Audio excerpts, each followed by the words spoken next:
Dit is so lekker om elke oggend saam met jou tyd te maak vir God se woord. Daar's nie iets belangriker in ons lewe nie.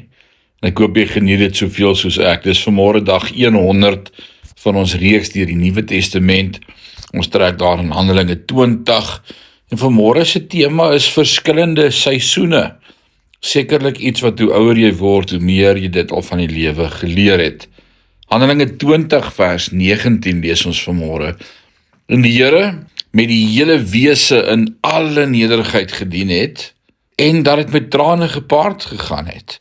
Dan was daar ook die beproewing wat oor hom gekom het vanweë die komplotte van sommige Jode. In jou lewe sal jy onvermydelik deur verskeie seisoene gaan.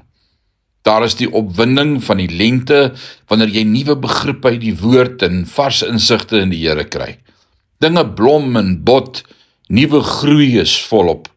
Lente lei tot die vrugbaarheid van die somer, wanneer die bedieningsgeleenthede begin sien oopgaan. Die Here gebruik jou lewe en jy sê, "Sjoe, dis net vrugte." En dan kom die herfs, wanneer die Here sê, "Daar's 'n paar dooie blare wat afgeslaan moet word."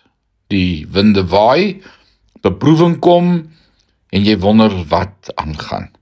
Herfs word gevolg deur winter.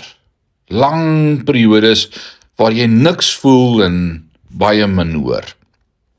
Vroeg in my wandel, sonder om die noodsaaklikheid van seisoene te verstaan, het ek paniekerig geraak toe die winter gekom het. Ag nee, het ek gedink, ek moet terugval. Ek moet iets verskriklik doen, want ek voel nie die Here se teenwoordigheid nie. In werklikheid was dit egter in die winter dat die Here in my geleentheid gegee het om deur geloof te wandel en nie deur gevoel nie. Wat moet ons doen gedurende die wintertye in ons lewens? Aanbidding, lofprysing, sing. Hoekom? Omdat ons in die winter unieke geleenthede het om die Here te aanbid, sonder om onmiddellik meer te ontvang as wat ons gee.